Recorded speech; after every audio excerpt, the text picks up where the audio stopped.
Dans cette vidéo, je vais aborder l'élimination du bruit de fond sous Audacity. C'est une recommandation de l'ABS. Vous pouvez trouver des documents sur le site de l'ABS. La première chose que je vais faire, c'est vous lire l'introduction. Au début de chaque fichier piste, enregistrez 4 ou 5 secondes de bruit de fond, entre parenthèses sans aucun bruit. Il est conseillé d'appliquer cette procédure d'élimination de bruit de fond dans tous les cas, enregistrement sur portable ou sur PC Tour. Cette procédure de nettoyage n'interviendra qu'à la fin de l'enregistrement des fichiers avant l'export. Je vais éliminer ces bruits de fond dans l'ordre préconisé par l'ABS.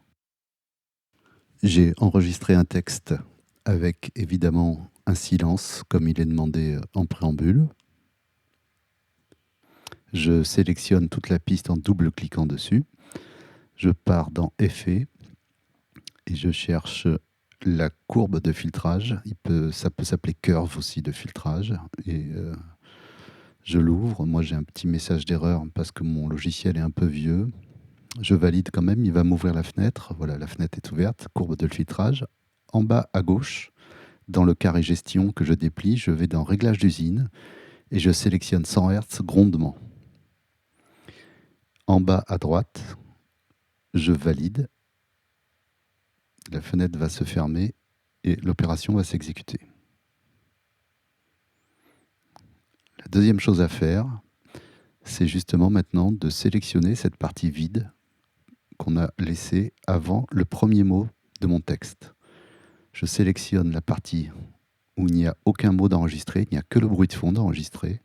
Ça va permettre au logiciel de récupérer ce bruit de fond, de l'analyser et de le filtrer. Donc une fois que le bruit de fond est sélectionné, et uniquement le bruit de fond, je pars dans Effets, Réduction du bruit. C'est une opération qui se passe en deux temps. Choisir quelques secondes du bruit seul afin qu'Audacity sache ce qu'il doit filtrer. La première opération est l'apprentissage du bruit de fond par le logiciel. Donc voilà, il va apprendre ce bruit de fond.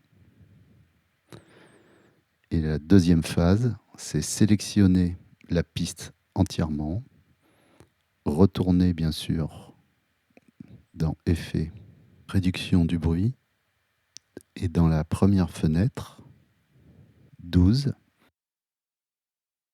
Sensibilité 6, Adoucissement de fréquence 3. Ne pas oublier surtout de bien vérifier qu'au niveau de la dernière ligne bruit, c'est Réduire qui est coché. Une fois que toutes les valeurs sont bien renseignées, en bas à droite, bien sûr, on appuie sur Valider. Je vais procéder maintenant à l'élimination des bruits de clic. Donc je double-clique sur ma piste pour sélectionner toute la piste entièrement. Je vais dans Effets et je vais sélectionner Suppression des clics. Dans la première fenêtre, Seuil de déclenchement, je renseigne le chiffre 200. Dans la deuxième fenêtre, 20 pour la largeur de pic maximum. Une fois que ces deux valeurs sont renseignées, j'appuie sur Valider. Maintenant que toutes les préconisations ont été effectuées, je vais essayer de finaliser ma piste. Je vais enlever l'excédent de silence qu'il y a au début en allant sur Édition, Effacer. Je vais faire la même chose à la fin de mon dernier mot. Édition, Effacer. Afin de respecter les 4 secondes qui sont demandées par l'ABS, je vais générer un silence de 1 seconde à la fin de mon fichier. Je renseigne 1 seconde et je valide.